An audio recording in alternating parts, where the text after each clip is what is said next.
we get caught up in the pursuit of happiness, right? And the idea of happiness is defined in so many different ways. It's kind of like success. Success has many different meanings for many different people. I think we get stuck in this idea of happiness, or the pursuit of happiness, rather than finding happiness, joy, and fulfillment within our pursuit and our journey of life.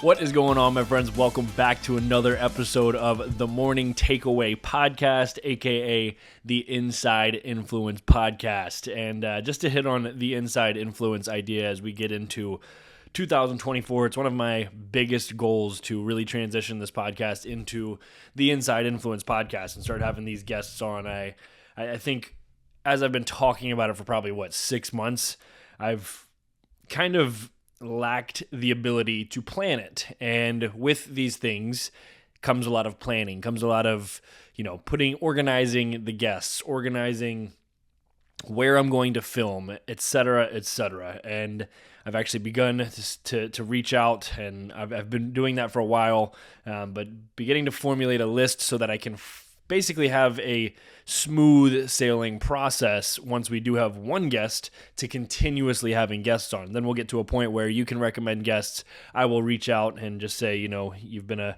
highly recommended guest, right? And then we'll go from there, right? So that's kind of how it's going to work out. And I'm telling you this because I've started this organization finally, and it should be into March. I'm eyeballing that 100th episode. That will be a big day. 100 episodes in, just me and you talking to the camera and talking to the microphone. So that said, be on the lookout. That's part of my 2024 goals. And as we sit, today is actually Friday, January 12th. And you'll probably see this, I guess, next week in about 6 days, or whenever you see it in life, in the world, whenever this comes across your page. But although we're only, 12 days into 2024, I want to take some time to reflect on some of my 2023 takeaways, my biggest takeaways from 2023, and really just kind of use those as a catapult into 2024 as we get into the new year. And give you my takeaways. I keep a list in my notes every year and with my runs and everything, and just kind of my takeaways. And I went through and picked my favorite ones. I actually posted them on Instagram the other day, and if you didn't see them, that's okay. I'm going to read them today here and just kind of give a couple thoughts on each of them. If not, I'll just kind of rip through them and give you some food for the thought. Maybe there's one that really sticks with you that might hit a little different, but I'm going to read them straight off my phone, and we'll kind of go from there. I'm not exactly sure how many are on here. Let's just count them together. 1, 2, 3, 4, 5, 6, 7, 8, 9, 10, 11, 12, 13, 14, 15, 16 takeaways from 2023. Now, my list is way longer. You can think about the many takeaways that I do on Instagram stories, etc. Now, my list is rather long, right? So I went through at the end of 2023 and really picked out my favorites. So without further ado, let's jump into my 16 takeaways from 2023. And hopefully there is something of value in here. And if you don't mind, don't forget to like, comment, and subscribe to the channel. I'm able to see the analytics on YouTube. I've talked about this before, but there's a certain number of people that are recurring guests watching but not subscribed, and it helps me out even more when you are subscribed, when you hit the bell icon, because then my videos come straight to your phone. You get a notification, and the longer you watch, the more my videos get pushed out. It's just how the algorithm works, and it truly does help me. That's something I'm trying to focus on in 2024 as well, as pushing the watch time. And obviously I have to say something of value to keep you watching, but hopefully we just build that relationship together. So that said, let's jump into takeaway number 1.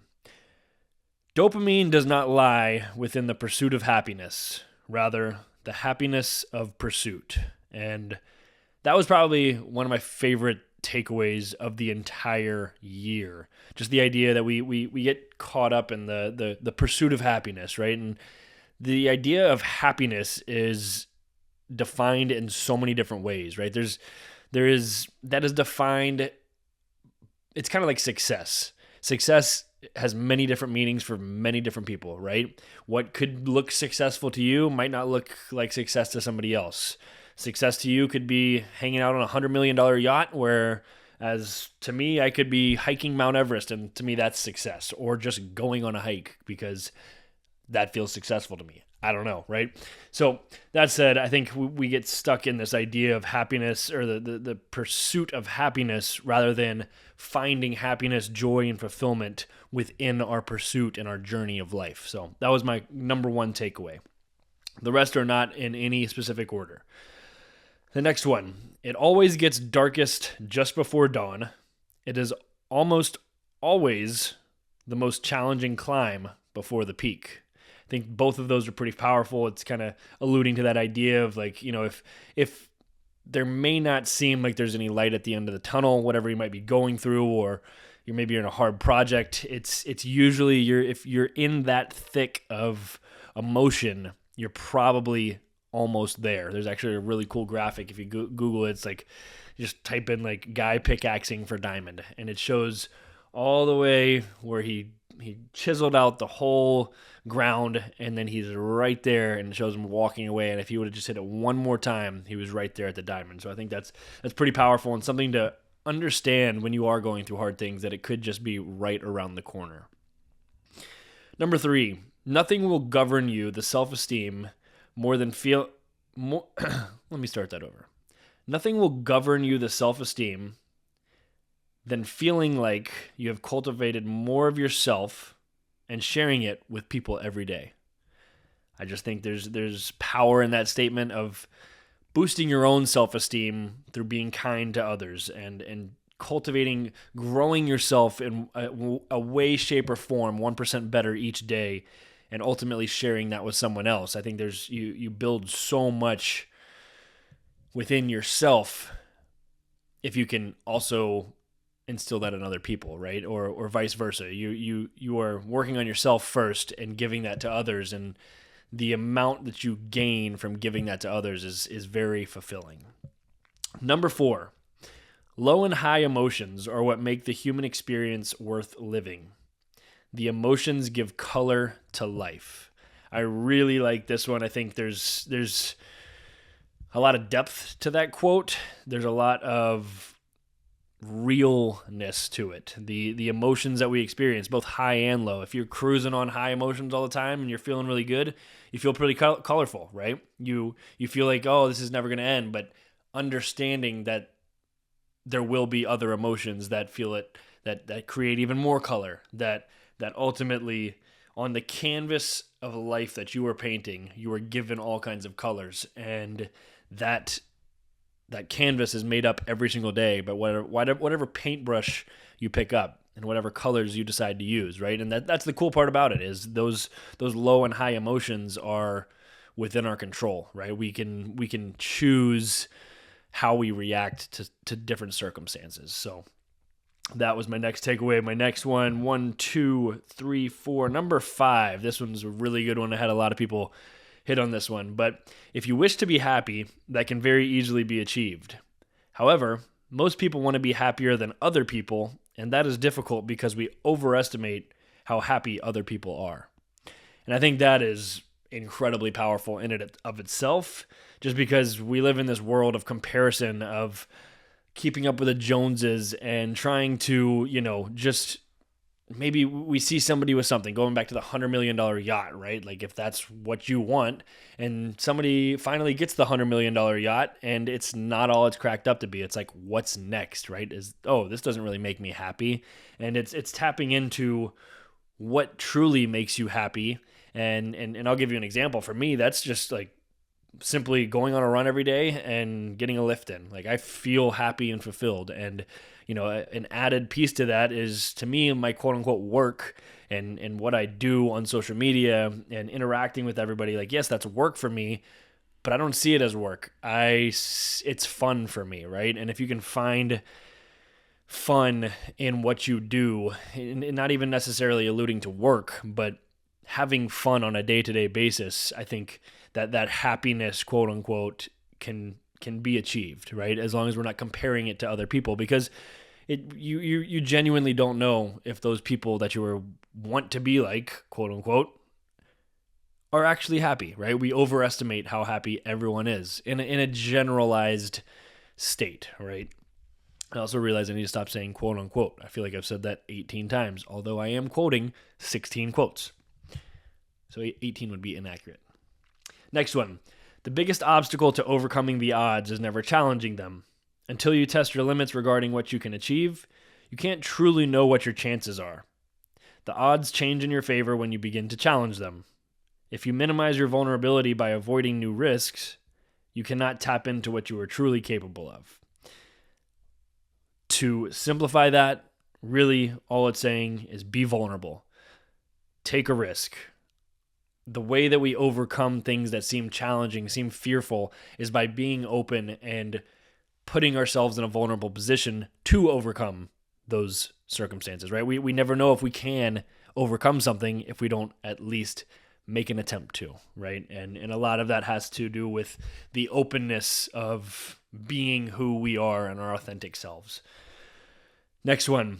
Wishing, longing, wanting, and desiring are not the same as pursuing. These are mental states that are important, but pursuing is active. It is behaving and moving and shortening the distance between you and the desired. You must place your trust in action. Now, I really like this quote because it's something that we all do on a daily basis. We wish, we're longing for something, we want something, we think about, oh, it could be so cool to have that. I really wish I had that. I really want that. And at the end of it, they're all desires, right? But shortening the distance between that desire, the only thing that's going to move us closer is action. And when we can start to trust ourselves in daily little actions, one action at a time. Why do I wake up at 4:15 every single day? It's because I trust in that action moving the needle forward for me. Again, everybody's lifestyle is different. If that is whatever that little thing is for you, it doesn't have to be 18 things a day. You just have to find what works for you, put your trust in that action, and go conquer it, right? And the easiest way I can think of right now is fitness and finances. If you put a penny in a jar every day or in a bank account with a little bit of interest, right? Or in the stock market, chances are over a year you're going to get some returns, right? It's going to compound over time.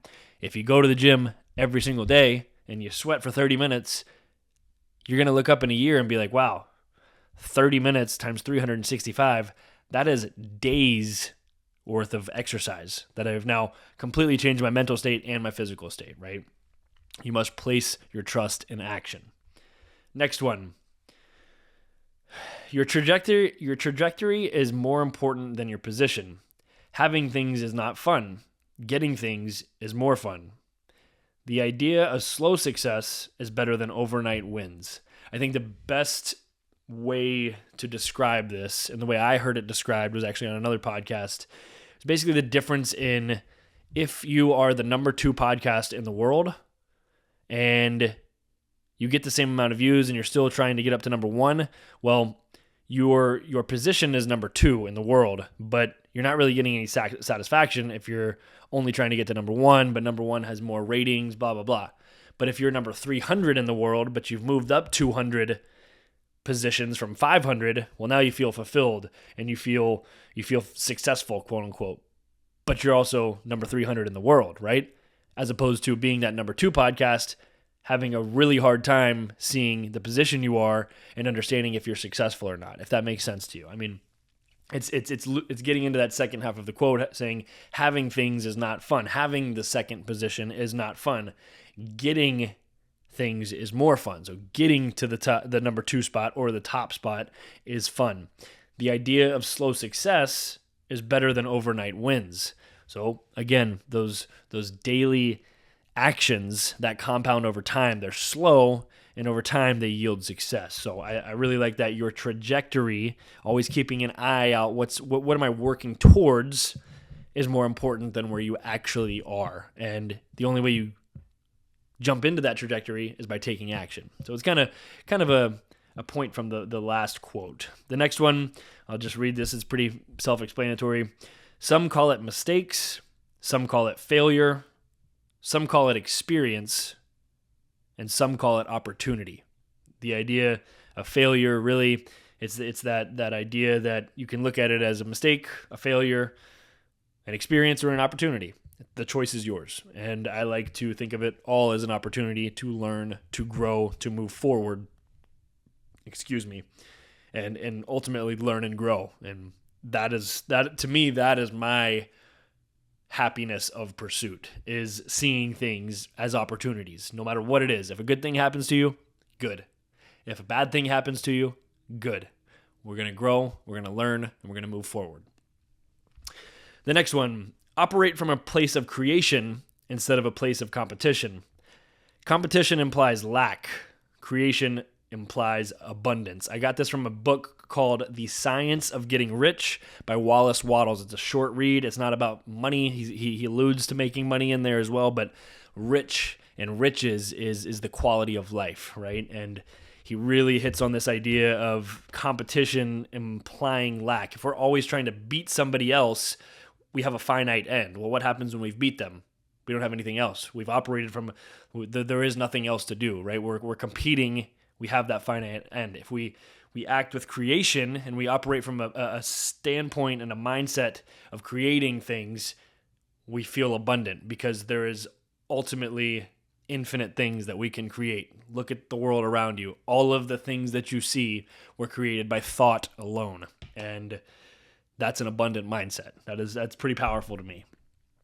The next one, the last 1, 2, 3, 4, 5, 6 on here.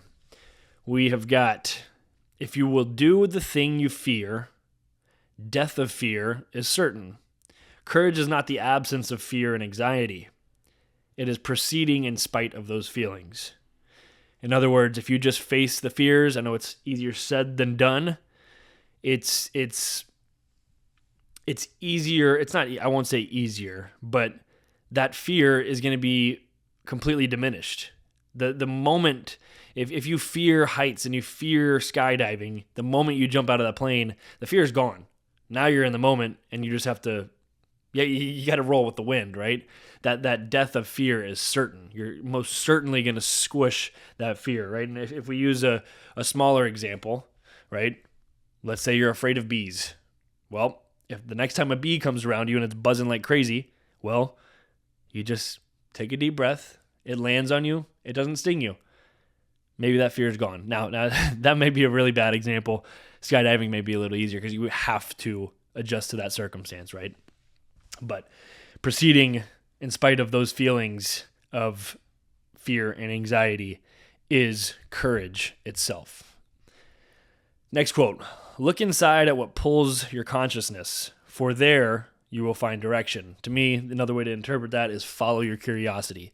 What is your intuitive voice inside you pulling you towards? Follow that, and most of the time, you're going to find direction, you're going to find clarity, you're going to find a way of being that feels more wholesome than just kind of going with the wind or doing what the crowd thinks you should do, right? And interpret these quotes how you want, but that's just kind of my 2 cents on each of them, and how, I could do a whole podcast on every single one of these, but I really like that one in terms of following your curiosity. If you're in a point of time in your life that you don't know what you want to do or where you want to go, or maybe if a relationship feels weird, like just listen to that curiosity and what is really pulling at your consciousness, because getting in tune with your subconscious is ultimately going to lead you to far greater depths of life and connection. The next one, we are not afraid of failing. We are afraid of what others may say about us failing. Let me say that again. We are not afraid of failing. We are afraid of what others may say about us failing. I think that's pretty self-explanatory. Failing, again, leads to growth. It's an opportunity. It's an experience to grow. We experience that, and yes, we may have made a mistake, but we can use it as an opportunity to grow. But we're not afraid of getting that experience. We're afraid of what others might think of us getting that experience. And ultimately, at the end of the day, who cares? Because they have their own life to live. And we're probably overestimating what they're thinking, right? It's kind of funny how all of these things are kind of circling back together. The last three, number 14. The anticipation is often more exciting than the experience itself. There's a famous quote. It's not a quote. It just I think they've done research studies on it actually. But basically, you know take going on a vacation for example. You get so excited for that vacation. It's going to be beautiful. It's going to be awesome, and you're just so excited through that anticipation of it. And then you get there, and you're like, "Wow, this is awesome!" And you immediately start thinking, wow, when could I come back? Instead of, you just got there. You could be there for a whole week and you're not enjoying that exact moment. You're already thinking ahead to what's next, right? So I think that's important to remember in that anticipation of the excitement. And then once you're there, whatever experience you're experiencing or looking forward to be present, right? It's a good reminder. Fulfillment does not lie within having more. Fulfillment lies within the thrill of becoming more. I'll loop that back into the first one. It's not about the happiness of pursuit. It is, or not the pursuit of happiness. It's about the happiness of pursuit. And having more does not equate to feeling like more, right? We're not. And things and materialistic things could be of priority to some people, which is fine, and that is okay. But most of the time, the experience of getting to that thing is the most fulfilling part, right? We're working towards something. We're placing our trust in action. We are, we're going through these experiences. We're probably failing along the way. All of these things that loop in together, ultimately, that it's helping us become more as humans rather than having more, if that makes sense. And the last one here I thought was really powerful, and I've posted it a few times, but the magic you are looking for is in the work you are avoiding. And to me, what that means is the things that we are avoiding are ultimately going to set us free. And what does that mean? If I don't want to sit down and if I don't want to sit down and give this podcast, well, ultimately I'm not going to be as free, right? It's going to be hanging over my shoulders. And not that that was the case. I'm just using it as an example. It's the first thing that came to my mind. But if there's something in work or something that you're avoiding, it's usually weighing pretty heavy on you. But as soon as we attack that fear, the death of that fear is certain, right? We are squashing that bug. We are taking action. We're placing our trust in action. Here we are again, full circle. And we ultimately experience the magic once we've gotten over that avoidance, right? And we've taken the action to squash that bug and to ultimately become free and become more. It's more fulfilling to become more than to have more.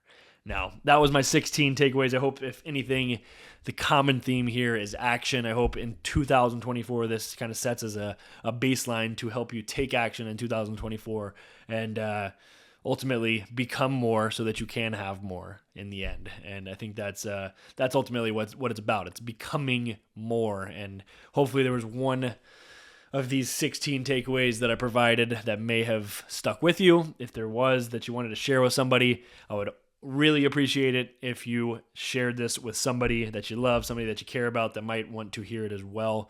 It helps me enormously. It's honestly the best way you can repay me is by sharing it with somebody else that you might think, and just keep spreading a positive, growth-minded mindset, right, and perspective. So that is all I have for you on this episode. Again, this will be episode 90, I believe. So 10 more. We'll be at 100 episodes here. Me and you talking on a microphone, talking on a camera, as I always say. if somebody could get on a microphone and a camera and change my life, I would hope that I could ultimately say something to have some kind of impact on somebody else's life as well.